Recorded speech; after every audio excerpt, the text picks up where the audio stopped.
welcome to another episode of the Poker Media Australia podcast. I'm your host, Landon Blackall. As always, with me, the Managing Director of PMA, Mr. Ben Blashke. Ben, how are you, mate? I'm going pretty well, yeah. Just had a reasonably okay week so far. Just enjoying The Last Dance, the Chicago Bulls Michael Jordan documentary. Sort of been my focus of catching up on that the past few nights, and yeah, that's my life so far. Plenty of time to Netflix and chill. I myself have just started rewatching some of my favourite Japanese animes. Neon Genesis Evangelion. Get onto it if you haven't already done so. But of course, Ben, I should ask you, have you watched The Tiger King yet? No, I'm still resisting. I'm desperately trying not to. I may have to eventually. It's pretty good. And while we're on the subject of cool cats and kittens, we've got one for you right here in the form of Mitch Caton, the events manager from the WPT League. Mitch, welcome to the show. G'day. How's both going? Very well indeed. Good. Now, Mitch, before we sort of launch into what's been happening during the lockdown, let's talk about your most recent success at the QPT up at Tweed Heads a few months ago. Were you happy with the way things went? Yeah, it was fantastic. The QPC just keeps growing and growing, and this one was no exception. 500k guaranteed prize pool for the series. I mean, it was just under 650, so it was very good. It's amazing. I mean, we saw that all prize pool guarantees were either met or absolutely smashed. We had a great turnout, not only from our recreational player base here, but also many of the pros taking to the felt there up at Seagulls. Yeah. You've had a long-standing relationship with that club there. Do you reckon it's set to continue after this is all over? Oh, yeah, absolutely. I think the people are going to be worst off are the smaller clubs, possibly. But you just don't know. We'll just have to wait and see, I guess. Mitch, I guess for the viewers out there, that I'm sure there's plenty that know all about you, but some who don't. Can you give us a bit of a background on your poker journey and sort of how you got to this point? Pretty much for me, I started playing back in, I think it was 2007. Ended up playing pretty much every day of the week, 9 games a week. I was single at the time, so I was able to do that. Very much enjoyed it. And then I got approached back in, I think, 2009 by the owner of Southern Cross Poker back in the day, Brad Locking. Actually declined back then, and then it came up again in 2013, and I took it on. And then we rebranded to WPT League in 2015. How did that branding opportunity come about for you with WPT? Obviously, it's a massive global brand, but how did that happen? Well, Shane McDowell used to be an APL franchisee owner. He got in touch with him and had been out of the game for a while. He got back into it, and he approached Brad Locking from Southern Cross Poker and just went from there. And it's obviously gone from strength to strength in those 5 years since. Yeah, absolutely. It's been great. I should ask you, Mitch, what actually attracted you to the events management, the administrative side of the game? I don't know. I love the game so much. It's not a job for me. It's doing what I do now. It's not a job. It's a dream come true. I love organising. I love every aspect of it. And I like to put on exactly what I like to play and what others like to play. So it makes the job a lot easier, that's for sure. I should also mention, of course, Mitch, you haven't had any casino experience when it comes to dealing or administering the game. How did you manage to overcome the challenges in sort of, setting up a poker business? And, what are some of the lessons that you've learned growing the WPT League franchise? Well, pretty much I'm very, very much self-taught. Never even had any training in dealing or actually running a tournament. I just picked it up basically from playing a lot. I think playing a lot back in the days helped me a lot. And then, built my skill from there, just being a lot of it self-taught. I'll go to a casino, whether it be here in Australia or overseas, and I'll see something that they're doing and I'll be like, yep, I want to do that at my event. So I'll build off that as well. There's many things I've picked up from various places that I've implemented with the WPT League. Can you give us some examples of that? One of the best ones that I picked up was last year at the WSOP. When you make day 2 in an event, you get a 3-tier slip and you write down your chip stack, your name, and it's already pre-filled out with your table and seat number. So as soon as you bag up your chips for day 1, you know where you're sitting on day 2. And not only is that a quicker way for the players, but it's also quicker for me because at 2 a.m. in the morning when the last flight's finished, I'm not sitting there arranging table numbers for 300 players. They already know where they're going, and so do we. And that's just one thing that's made my life a lot easier and for just a small investment. Can you tell me, Mitch, a little bit about the WPT events that you're running at the moment in terms of the weekly stuff, but also the flagship events? Can you run me through what the general schedule is when things are not in lockdown? Yeah, well, pretty much just like any other, I don't like to call it pub poker league. I like to call it more social poker because that's what it really is. But we like to offer every sort of level to everyone. We do free roll events, cheap 13, 22 buy-ins, all that sort of stuff. We also go up to $3,000 buy-ins. So we definitely cater to everyone. And you can go to your local pub and win entry into a 200K guaranteed main event. And if you don't want to play the weekly events, you can also just come on in and buy into any of the events. And it's, like I said, the QPC has everything from free to play all the way up to a $3,000 buy-in. I think the thing that's great about the QPC and similar events around the country are they tend to fill a void in price points. I mean, we've had the social poker games around the country for years, $20 buy-in. Then you've then for a long time there was a step up to your casino tournaments, which start at $350, $400 and go up from there. So QPC events tend to fill that perfect void in between where it's affordable, but you get some great prize pools as well. Yeah, absolutely. And not only the prize pool is great, but sort of the structures. Like you can go to a casino and play a $200, $300, $400, $500 event, but it's technically a side event. And a lot of people don't understand that a side event's not meant to be the most fantastic structure. And that's just how they are structured. They're structured to be quick, get you in, have a game, and get ready for the main events and the bigger buy-ins. And we sort of have that gap where you can play that higher buy-in, but also have a decent structure to play with as well. I guess, like everyone, Mitch, the lockdown or the shutdown or whatever you want to call it at the moment, it changes from state to state and day to day. For your business, I mean, can you talk about, how many staff you have and what sort of impact it's had on them at this stage? Yeah, it's been pretty disappointing for us all, really. Like, we all love our jobs. That's why we do it. So, not only are we not doing something we love, pretty much just bored. Like, there's nothing to do except for just, wait it out. Like, for me personally, I pretty much work every day of the week, only because I love doing it. So this time has given me a lot of downtime to just have a break, which is good, but there's only so much of a break you can handle. But yeah, all the guys seem to be going okay. I'm always checking in with them, see how they're going and making sure they get everything sorted. And obviously the government's been very great with the handouts that they're doing, which is, we pay all our taxes and now we're finally getting something back. So it's good. I've noticed that online, a lot of the rival poker leagues out there have moved into other avenues in terms of providing entertainment services online, such as trivia or quiz shows. Is that something that perhaps your company or at least the WPT League could perhaps look at exploring? Yeah, not necessarily. I mean, we are a poker company and that's what we like to strive on. Like, there's other companies out there that are an entertainment company and they supply poker. We look at us as a poker company and we supply poker. If we do want to step into something like that, it'd be a separate venture, something, almost someone else would be doing. There's so much out there. There's almost no point going into that avenue when we'd rather focus on just the poker side of things. Obviously, at the moment, we can't focus on just poker, but we like to keep it that way at the moment. So in saying that, Mitch, in terms of course, being a poker company, and again, one of the finest poker companies in the country, there's absolutely no question. Is there anything that you can tell us that you're currently planning or working on leading up to the eventual lifting of this lockdown? Yeah, I want to do within about a month of recommencing and that. I want to do a really big event, something like an accumulator event or something, but just depends on when we do get back. And the price point will be low, so people won't be necessarily spending their money when they aren't necessarily making any. But yeah, that'll be good. We might change a few little things here and there, but nothing major. Like just start stacks and blind structures might change, but nothing drastic. Have you thought, Mitch, about the fact that once pubs and clubs and licensed venues to open again, there may still be some social distancing measures in place? It may actually be difficult to play nine-handed if that's the case. I mean, have you sort of thought about things might look a little bit different for a while before things get properly back to normal? Yeah, I think so. I think everything would just go in reverse. It was pretty much 1 week.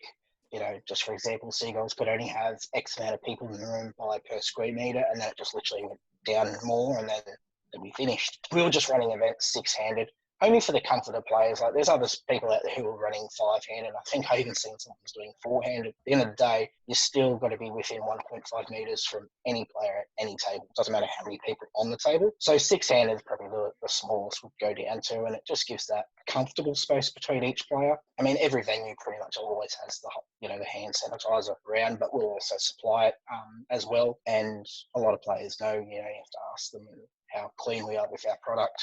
Our tables get wiped down with antibacterial wipes every game, and that's just been the norm for us since we started. And you can sit at a table and there's no dirt and grime in our chips because they're constantly cleaned. The tables aren't dirty; they're constantly cleaned as well, so they haven't got that to worry about. And that's what I was going to ask you. I mean, what do you do in terms of cards and chips? I mean, realistically, you probably couldn't think of a worse game than poker for Yeah. what we're experiencing at the moment. But I hate to say that as someone that loves poker as well and loves playing and missing. But now, are you cleaning mid-game, or I mean, is that impractical? What's the situation there? It's definitely impractical. Like, I've seen some images of blackjack and roulette tables with all these perspex screens and stuff, but I'm like, what's the point? You're touching chips, you're handing them back to the dealer's handing them out. Like, yeah, that is. I mean, the other thing, I'm not sure if you might be talking about the same footage. There was some footage today about, I think it was a blackjack table in Louisiana, I think it was, that had a perspex screen around the table. I mean, you go to a casino for entertainment to have fun. I understand, you need to have protections in place, but how often are people going to go to a casino if they've got perspex in front of them and the interaction is limited? It sort of removes the whole atmosphere of it, really, doesn't it? Yeah, exactly. I just think it's pointless. The germs going to be in the air, and you breathe in germs every day, all day. And I just think people just are being a little bit too drastic when it comes to that side of things, because they're still touching the cards, still touching the chips. You just can't get away from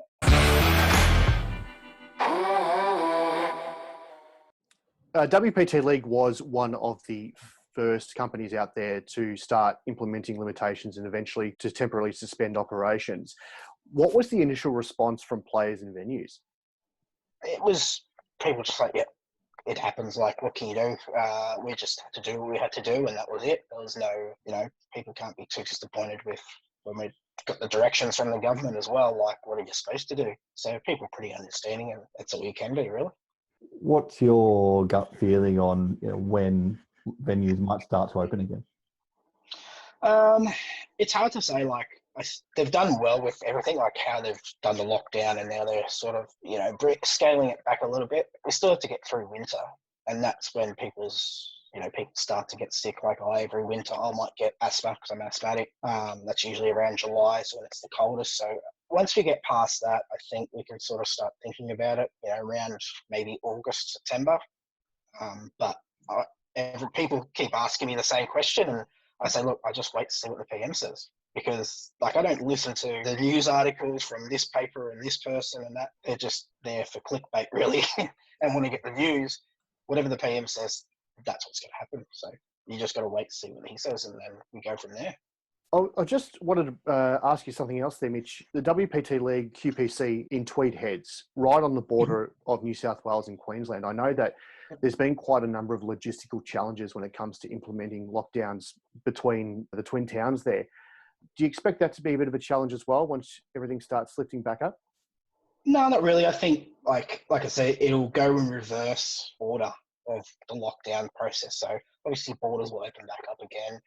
It'd be almost pointless to run a big event if you can't fly anywhere, because we want people from all over Australia and like we have done before, even from overseas, come over and enjoy the QPC. So it's sort of, I'd rather wait so you can actually fly. We want the guys from Sydney and Melbourne to come up. It's always good to see some of those guys that, they travel all over the place playing the big events, and we want to still track them and not limit our prize pools for the players. Mate, Mitch, I want to take you back to the Aussie Millions ring that you won, and I'm keen to hear your story about the journey through that field with Oliver. So, I mean, I've played plenty of teams events in my life with various degrees of no success. First of all, going into a teams event, what's the mindset for you? Do you go in thinking, I think we're a shot at this, or is it a bit of fun until you start to amass a stack? I really don't like them. I like to just sit down and play at the table the whole time. Like, it's annoying getting up, and especially with that event, it was 30-minute level. So you're doing nothing for half an hour, every half an hour. But it was, like the story goes, pretty much I was playing in the deep freeze. I finished in, I got 12th, and I was actually getting my money from that event. And Oliver was just wandering around looking for a teammate, and he goes, want to play? And I'm like, no, I'm just going to go home. I'm pretty, after the grind for the last 4 days, I was pretty tired. And about 5 minutes later, I went around and tried to find him, and I said, stuff it, let's do it. We jumped in, and from there it was fun, and that's all we treated like, just a bit of fun, and ended up winning it, which was like, it was just so surreal sitting at the final table, or even more heads up, and there was an Aussie Millions ring sitting there going, holy crap, like, even though it's a teams event, like some people say, oh, it doesn't count. Well, it's still an Aussie Million ring, and it's still an Aussie Millions event, and we still won it. So absolutely, I'm claiming it all day. At what point did you start to, go from having a bit of fun to starting to think about, oh, actually, we're pretty deep here?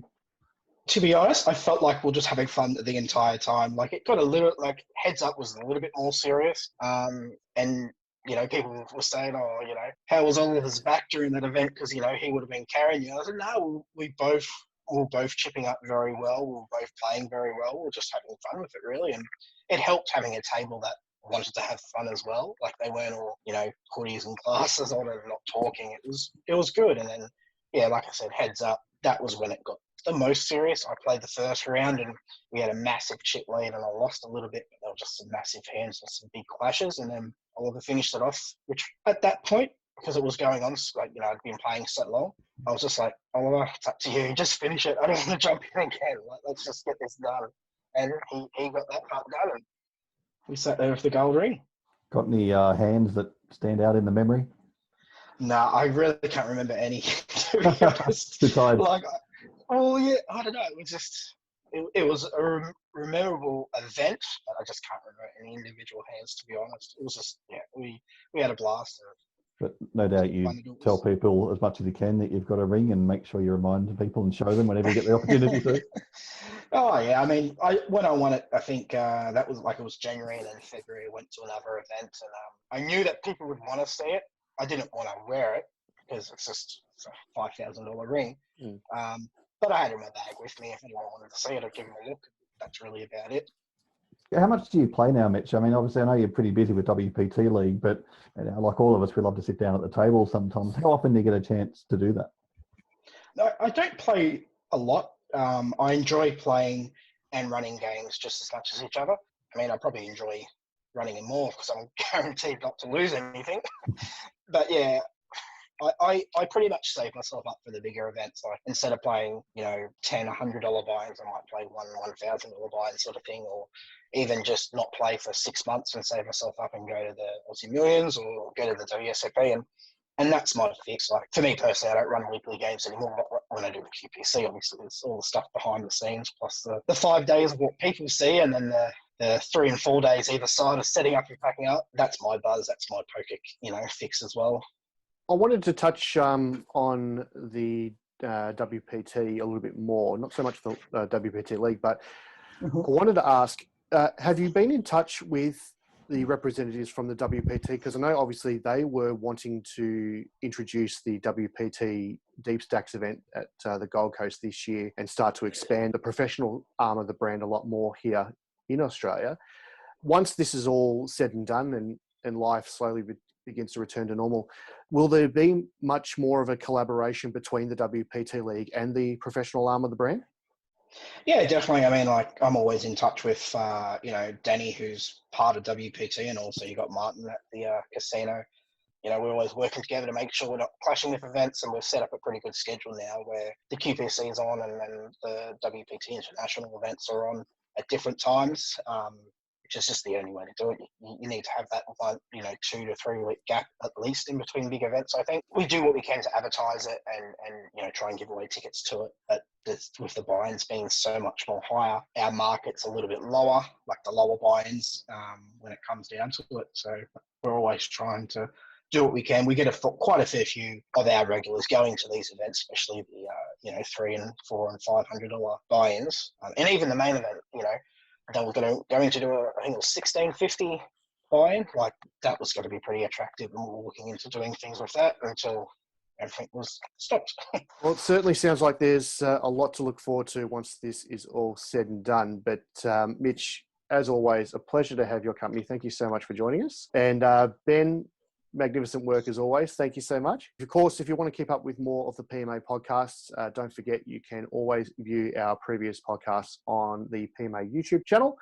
And very soon we'll have all the podcasts uploaded to the Poker Media Australia website and wherever all good podcasts are distributed. So from all of us here, Mitch Caton, Ben Blashke, this is Lando signing off. Thank you very much for joining us. We'll see you soon. Bye for now.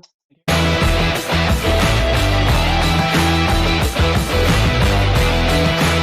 back.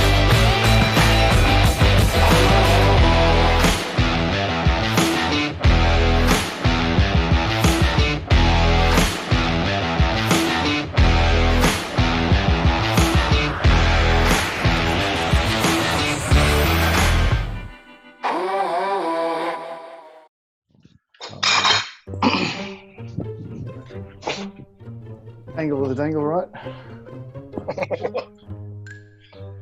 There we go. Yeah, that'll do. Does mine look right? Yep, all good. Gorgeous as always. We all set? Should we just launch straight into this? Yep. Just straight up my camera. Yeah. Mr. Palaschke, how's my close-up? Beautiful, mate. As always. So I'm sort of leaning, but if you get like the wide shot, be like, hello, I am Fabio, the most beautiful man in the cosmos. Yeah. Wasn't who I was thinking, but anyway. Were you thinking, Ben? Oh, mate. Brad Pitt, mate. Definitely Brad Pitt. Oh, mate, you're too kind. No, really. Go on. Or Angelina Jolie, one of them.